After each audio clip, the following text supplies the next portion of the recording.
Welcome to another edition of Truly Underrated Gems. Today I am talking about Pleasure, released in 2021, which was directed by Ninja Thyberg. This movie has approximately 75,000 ratings on Letterboxd, but only around 250 users on Rotten Tomatoes have reviewed it, and around 25,000 on IMDb. So I don't know if this movie is necessarily a hidden gem in the traditional sense, but no one on this platform seems to want to talk about it, and users of some of the big review websites probably don't want to admit that they watched it. I also assume that this movie doesn't get talked about on this platform because of its subject matter, and they just don't want to get demonetized.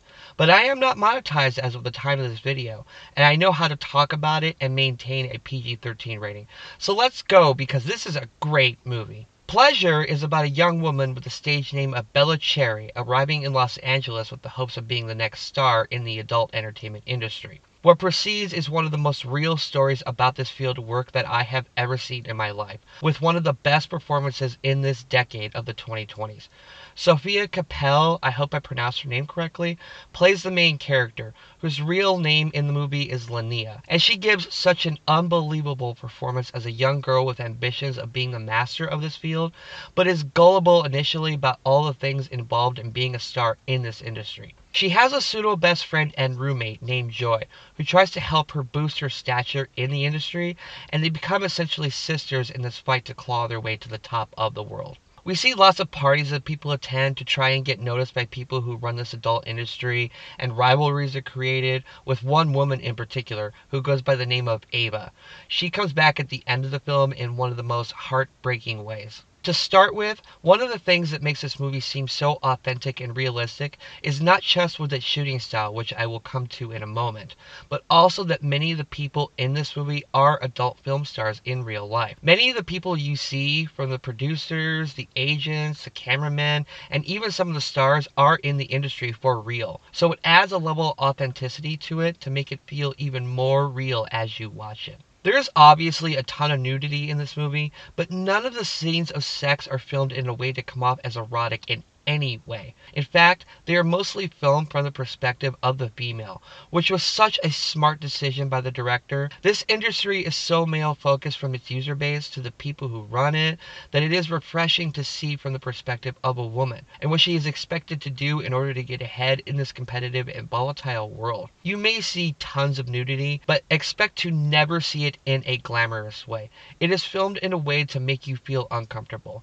It reminds me of the film Crash from 1996, where none of the sexual scenes in that film come off as erotic either. They come off as uncomfortable. And the scenes that are like that in Pleasure are the same way, but show much more as far as physical body parts go. The movie is not only raw with the shooting style, but raw with the story it is attempting to tell. Pleasure shows you that there's so much more than making an adult entertainment besides being in front of a camera and doing the deed. They talk about using cleaning products, anti-smelling materials, and show the things these women must go through to please their male overlords. The picture has a point of view, but not one that comes off as anti-men. It just tells the story straight and hopes you make up your own mind on how you feel about these people. I guarantee you that if you watch this movie, it will make you think twice about watching real ones in the future. And any male watching this video who says that they don't watch them is lying to themselves. You think that the heart and soul of this movie would be the sister relationship between Bella and her roommate, and you'd be right. For a time. The picture is realistic in that it does have that love and sisterly bond going on, but once success comes to one of the characters, they abandon the other one in a heartbreaking scene right before the two of them are about to film a three-way kind of movie. This is mostly a one-person character story. The things that Bella is willing to go through to get to the top of her profession is unbelievable. We don't get too gross with the material it is showing, but it tackles things like fetish ideas being popular, and things like being with black males is seen as the lowest and most hardcore thing she can do. Even more hardcore than, we'll say, the stuff that you see in 50 Shades of Grey. The film is not afraid to go there, and I respect the heck out of it for doing that. That's one reason I love this movie so much. It caused me to look away during some of its scenes, not because it's gross, but because you feel so bad for this woman and the things she goes through to get higher clout in an industry that respects no one. I will warn you that there's a threesome about midway through that is being filmed for the violent crowd, if you know what I mean. And the sequence violates her and shows only her breaking down because of what they are subjecting her to do in the name of the art. It is so heartbreaking, but the way they shoot it is not exploitative in any way. It mostly shows her face and the pain she is going through, both emotionally so and physically so. I'll leave it at that so this video doesn't become R-rated. Pleasure isn't exploitative though, because it has so many quiet moments as well, where we spend tons of scenes just following Bella having a girls' night out, a hangout session with her roommates, and the best scene in the movie in my opinion is about midway through when she calls her mom because she doesn't think she can do this anymore. To no one's surprise, she told her mom she moved to California because she is doing something different than what she is actually doing. This picture is meandering with its downtime, but you need those down moments to not only identify with the character as a human being, because contrary to what some people may think, these adult stars are human beings as well. And us spending time with her, walking on a beach, eating pizza with her roommates, are essential to fitting in with the message the picture is going for. This is a story about going into a world you don't understand with your humanity, but having that humanity torn away from you in the name of success.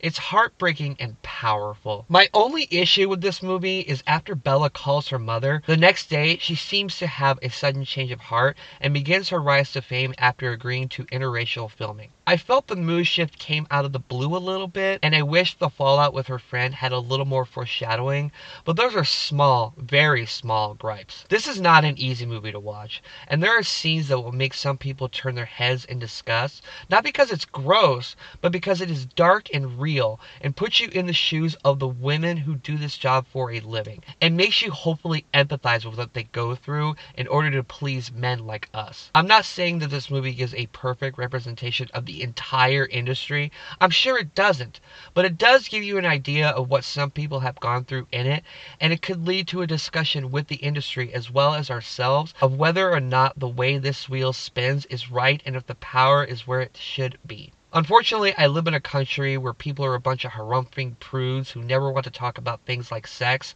men using women for their own gains, and not caring about what the women go through, but are okay with talking about how hot a girl looks because she wears a tank top walking down the street. But if you can keep an open mind, I implore you to see this realistic, powerful, heartbreaking, and extraordinary movie. The ending in a limousine feels earned, and you understand why that last scene happens, and it feels like the perfect culmination of everything that came before it. Pleasure for me can proudly stand with films like Taxi Driver, The Last Showgirl, and Unforgiven as some of the best character studies ever made that do a near perfect job of dissecting myths we have about those genres and those people. Pleasure can stand loud and proud with those great movies as another one that deconstructs a line of work millions of people take for granted and tells a story that, while uncomfortable to enjoy, is one that I will never, ever forget. I give Pleasure 4 stars out of 4.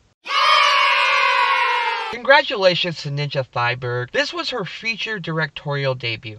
Man, I can't wait to see what you do next if you made this great film. And I can't forget to congratulate Sofia Kappel for creating a character I will never, ever forget. This is a great movie. Please get over your preconceived notions about this subject matter and watch this great film. Okay, so Pleasure, have you seen it? What are your thoughts on it? Please let me know. I'm sad that no one has really talked about this movie on this platform because it is such a great film and needs so much more attention than it has. Thanks so much for watching another installment of Truly Hidden Gems. I'll be back soon for another one of those. I also review new movies, silent movies, horror movies, and much more. So if you like this, please like and subscribe. Follow me on social media if you like. And until next time, I am Ghost.